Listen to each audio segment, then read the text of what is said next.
একজন পলাশ সাহা আত্মহত্যা করেছেন, তাই নিয়ে সবার দুঃখ, সবাই বউকে দোষ দিচ্ছে। আসলে কেউ তো জানেই না যে প্রকৃত দোষী বউ কিনা। বউ হয়তো তার নিজের মতো করে সংসার করতে পারে নাই, তার শাশুড়ির জন্য বা শাশুড়ির সাথে সম্পর্ক ভালো ছিল না। শাশুড়ির তো আরও অনেক ছেলে ছিল, তাদের কাছে কেন থাকতো না? যেখানে এত অশান্তি থাকতো সেখানে কেন থেকে থাকতো? অন্য ভাইরা যখন দেখলো তাদের মাকে ভাইয়ের বউ পছন্দ করে না বা তার দেখাশোনা করে না, তখন তারা কেন তাদের কাছে রাখলো না? আর মা যদি এতই ছেলের ভালো চায়, তাহলে সেই বা কেন এত অশান্তির মধ্যে ছিল? অন্য ছেলেদের কাছে তো যেতে পারতো। তার এই ছেলে তো ভালো চাকরি করত, উন্নত জীবনযাপন ছিল। হয়তো ছেলের বউকে এত কিছুর কৃতিত্ব সে দিতে চায়নি। ছেলের সংসারে খবরদারি করেছে। ছেলের বিয়ের পর ছেলের বউয়ের সংসারে খবরদারির ফল এমনই ভয়ঙ্কর হয়। শাশুড়িদের জীবন শেষ হয়, তবু সংসারের মোহ শেষ হয় না। সব বিষয়ে মাতব্বরি, নিজেকে হেড ব্যবহার। নতুন বউ বিয়ের এক যুগ পার হয়ে গেলেও নিজের মতো করে সংসার করতে পারে না। অনেক শিক্ষিত, এমনকি স্বাবলম্বী মেয়েরাও করতে পারে না। আর এই জন্য শাশুড়ি বৌমার মধ্যে এত দ্বন্দ্ব। শাশুড়িদের উচিত বউকে তার মতো করে সংসার, তার নিজের মতো করে সাজানোর সুযোগ দেওয়া। এতে উভয়েরই মঙ্গল। পলাশ সাহা লিখে গেলেন, কাউকে খুশি রাখতে পারেন নাই, তার মানে কি দাঁড়ায় জানেন তো? মা এবং স্ত্রী কেউ কারো জেদ থেকে সরে যায়নি। দুইজন দুজনের দোষ নিয়ে সব ভার পলাশ সাহার উপর হয়তো ছেড়ে দিয়েছিল। বেচারা কাউকে বোঝাতে পারল না, এটাই তার ব্যর্থতা। হয়তো সে ব্যর্থতা থেকে সে একেবারে নিজেকে সরিয়ে নিল। আসলে যে কোনো ঘটনাতে দুই দিকে দোষ থাকে। শুধু বউয়ের জন্য মরে গেল, এটা একতরফা হিসাব হয়ে গেল। আর বাস্তবে এমন অনেক পরিবার দেখেছি যেখানে শাশুড়ি বৌমার এমন অশান্তি লেগেই থাকে। আপনারা ভালো হয়ে যান, এত অশান্তি কেন করেন? আসলে কিছু শাশুড়ি চায় না তার ছেলে তার সংসারে তার ছেলের বউয়ের হোক। ছেলেও তার বউয়ের সুখ সহ্য করতে না পারলে বিপত্তি বাঁধবেই।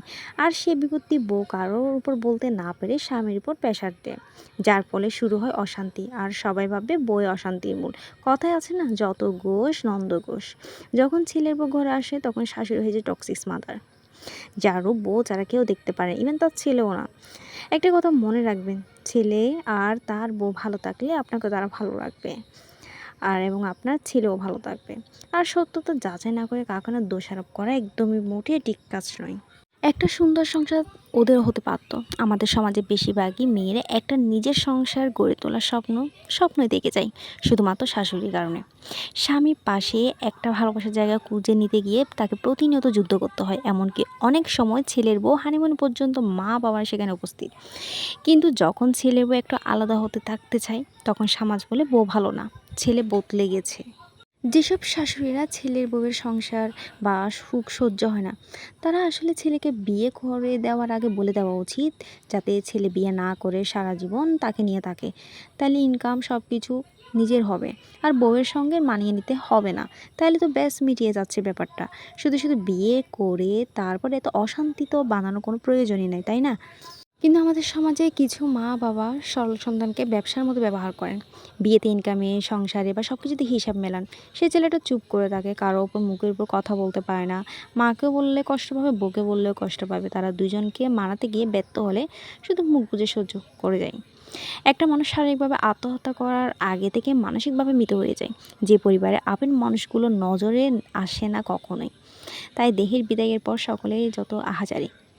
এখন মা ঠিকই গ্রামে থাকবে, আর বউ হয়তো নিজেকে সময়ের সাথে মানিয়ে নেবে, হয়তো দ্বিতীয় সংসারে আরও বেশি ধৈর্যশীল হয়ে থাকবে। অথচ বেঁচে থাকতে যদি মানুষটাকে একটু বুঝতো। সবচেয়ে কষ্টের জায়গা এখানে, নারীরাই সবচেয়ে বড় শত্রু হয়ে দাঁড়ায়।